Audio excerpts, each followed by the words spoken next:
Assalamualaikum warahmatullahi wabarakatuh. Perkenalkan kami dari kelompok 2 akan mempresentasikan topik yang ketiga yaitu bagaimana luas lingkup hukum ekonomi dari topik yang dipilih.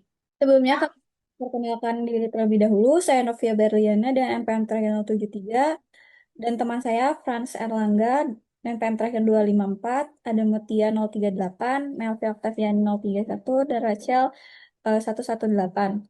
Untuk kasus yang kami ambil tentang praktik monopoli aftur oleh PT Pertamina Patraniaga.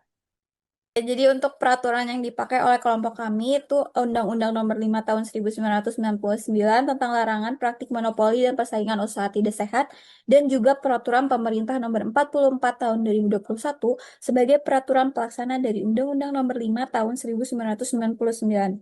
Selanjutnya akan dijelaskan oleh rekan saya. Silakan. Nah, selanjutnya mengapa termasuk kajian hukum ekonomi pembangunan?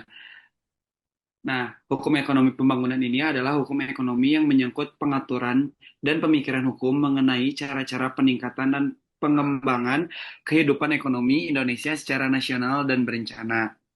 Nah, Undang-Undang Nomor 5 Tahun 99 tentang larangan praktik monopoli dan persaingan usaha tidak sehat, serta PP Nomor 44 Tahun 2021 sebagai peraturan pelaksananya, termasuk dalam kategori hukum ekonomi pembangunan karena keduanya dirancang untuk menciptakan struktur ekonomi yang adil, efisien, berkelanjutan melalui pengawasan terhadap pelaku usaha dalam pasar. Dalam kasus dugaan praktik monopoli aftur, PT Pertamina Patraniaga diduga menguasai hampir seluruh pasar distribusi dan penjualan bahan bakar pesawat udara yaitu aftur, sehingga diduga menutup akses bagi pesaing potensial untuk masuk dan bersaing secara sehat. Praktik ini dianggap bertentangan dengan Undang-Undang Nomor 5 Tahun 1999 yang bertujuan mencegah dominasi pasar oleh satu pelaku usaha dan menciptakan iklim usaha yang kompetitif. Dalam perspektif hukum ekonomi pembangunan, dominasi semacam ini dapat menghambat pertumbuhan sektor transportasi udara dan ekonomi daerah yang sangat bergantung pada efisiensi distribusi energi.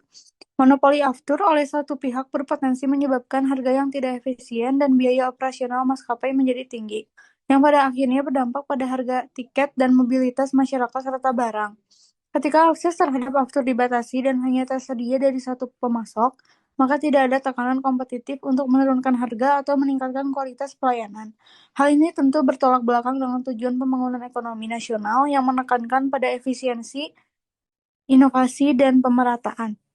Selanjutnya, keberadaan Undang-Undang Nomor 5 Tahun 1999 dan PP Nomor 44 Tahun 2021 menjadi sangat relevan sebagai alat hukum yang digunakan oleh negara untuk mengoreksi distorsi pasar tersebut melalui penegakan regulasi oleh Komisi Pengawasan Persaingan Usaha atau KPPU. Dengan kata lain, penanganan kasus monopoli aftur ini mencerminkan peran aktif negara sebagai regulator dalam hukum ekonomi pembangunan untuk memastikan bahwa pertumbuhan ekonomi tidak hanya dinikmati oleh pelaku usaha besar, tetapi juga inklusif dan mendukung persaingan sehat antar pelaku usaha. Baik, sekian presentasi dari kelompok 2. Mohon maaf apabila banyak kesalahan. Wabillahi taufiq wal hidayah. Wassalamualaikum warahmatullahi wabarakatuh.